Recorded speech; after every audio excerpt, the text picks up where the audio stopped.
Hi everyone, welcome back to English with Yakshi, and today we are going to understand some of the silly grammar errors which you should not be making. If you're still making these errors, it's too bad, it's not allowed. So watch this video till end to understand some of the most common grammar errors which people make. So let's get started. So the first one is ITS versus IT apostrophe S. Now the pronunciation is same, its versus its, but you gotta understand that the apostrophe present here makes a huge difference. I'll tell you how. Now when we write ITS, it shows possession. The dog wagged its tail. It means it's the dog's tail. It shows possession or belongingness or a connection. Whereas when you write IT apostrophe S, it's a contraction. So IT apostrophe S is equal to it is.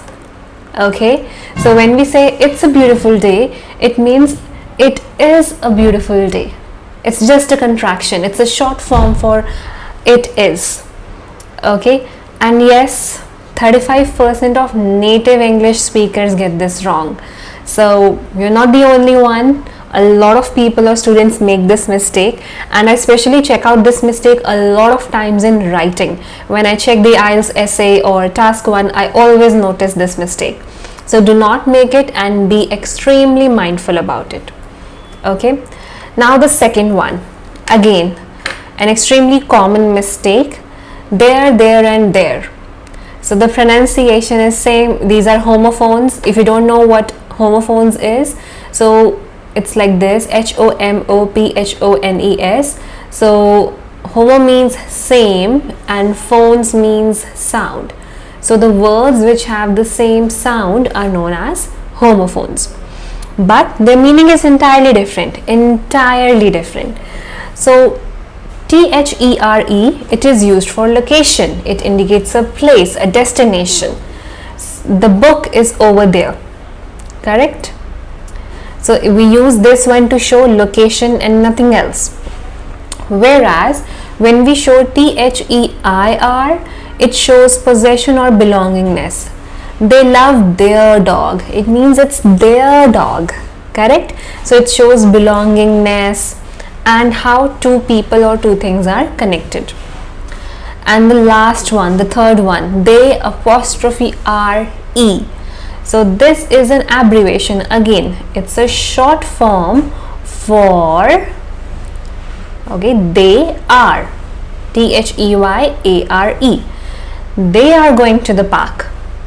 Okay, if you get confused with the third one, you can always write in full form, but when you read something, you're bound to stumble upon this abbreviation, so you should be familiar with it. For example, they're going over there but they're late, so it's incorrect. Too many mistakes. I know it's a confusing one because all three are present in the same sentence, but how will we correct it? Now the first one is they're going. It means we're telling someone they are going, so it will be THEY apostrophe RE. They are going over there. There means location, over there, so we will use THERE.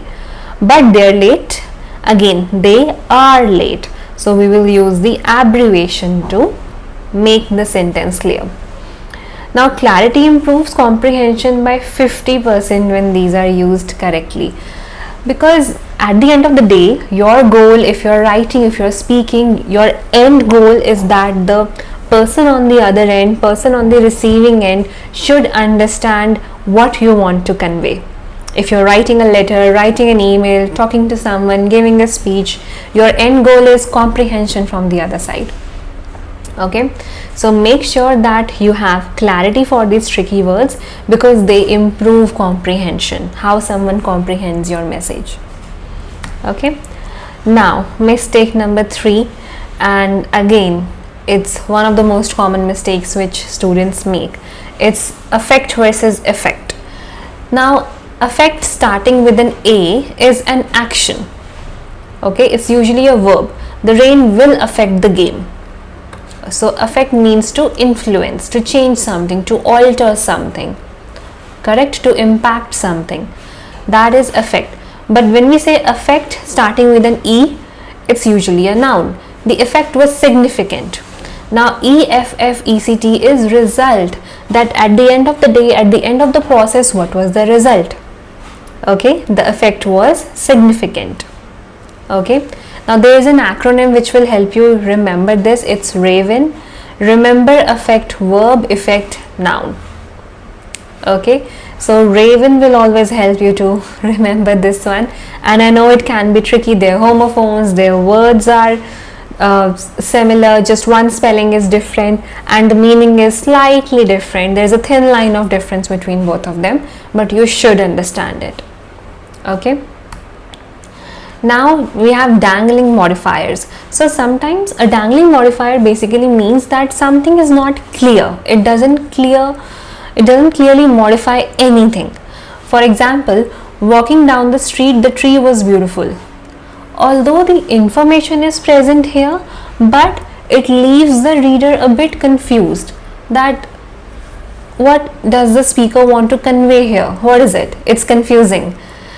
The correct version is, walking down the street, I saw a beautiful tree. Okay, so it adds a little bit more context. It allows the person to clearly understand the kind of information you want to convey. So eliminating dangling modifiers increases readability by 20%, because you know, when I read this sentence, it made me pause, it made me look, it made me clarify and think whether this is correct or not. But with this one, the meaning was clear, so my readability increased a lot. So if you are a writer, if you're writing something, maybe a story, an essay, fiction, anything, you should always think about the readability, the ease of readability in your content. Okay, now the fifth one is misplaced apostrophes. A lot of kids usually make this mistake. They forget the apostrophe. So the incorrect version is, apples are on sale. Apples with an apostrophe S is incorrect over here, but the correct one is, apples are on sale. So there it shows the plural version of the fruit. So apostrophes indicate possessions or contractions. Always remember that. Now some general tips to improve your grammar. These were some of the most common mistakes that I observed and I jotted them down together. But there can be other mistakes present in your speech. Everyone may have different problems, different weaknesses on which they should work. So read a lot. The moment you start reading, even if you're reading a blog, a book, anything, it helps. Use some tools. I would recommend using some online tools to check your grammar. There are a lot of free tools and you can just write something and paste it there and it will automatically tell you what's wrong, change the verb here, change the noun here, punctuation mistake. So with the advent of technology, correcting your mistakes is extremely easy. But use these tools so that you get to know some rules and then you don't make that mistake in the first place. Get feedback. If you want to get feedback from someone, go ahead, write down your queries in the comment section and I will answer them. Send me an email if you want one-to-one sessions where you want specifically to work on your grammar. So do these three things and this will actually improve your grammar a lot. Okay, and focus on one area for 30 minutes daily, because it's all about hard work at the end of the day. You have to practice, you have to put in the hours, and then you will improve your grammar significantly. Now the takeaway is that even fluent speakers make mistakes. It's not that if someone knows English really well, they're not bound to make any mistake. They might, and in most of the cases they do. Correct? But awareness and practice lead to improvement. You can self-correct your mistake. Even a lot of students ask me that in the IELTS examination when the speaking module is going on, and if you made a mistake but you realized it then and there, can you correct it? And I always say yes, self-correction is a good thing because it highlights your awareness regarding grammar. So even the examiner will notice, okay, the student made a mistake but they corrected it. The only thing is that it should not be too often. If it's happening once or twice in your speaking exam, that's okay. But if it is happening more than 10 times, then we got a problem, because it will hamper your fluency and then you will get a lower band score. right? So if you want to learn more about IELTS and speaking module, I have more videos on that, and I will add the link in the description and you can view them. Okay, so the bottom line is that yes, you should be aware, you should practice every day, and then you'll become an expert. Okay, so that's all what we did in today's video. So thanks a lot if you sticked around till the end, and subscribe for more such videos. And if you have any query, if you want to book your free demo for any course, you can reach out to me at the email given here. Okay, so thanks a lot, take care, bye bye.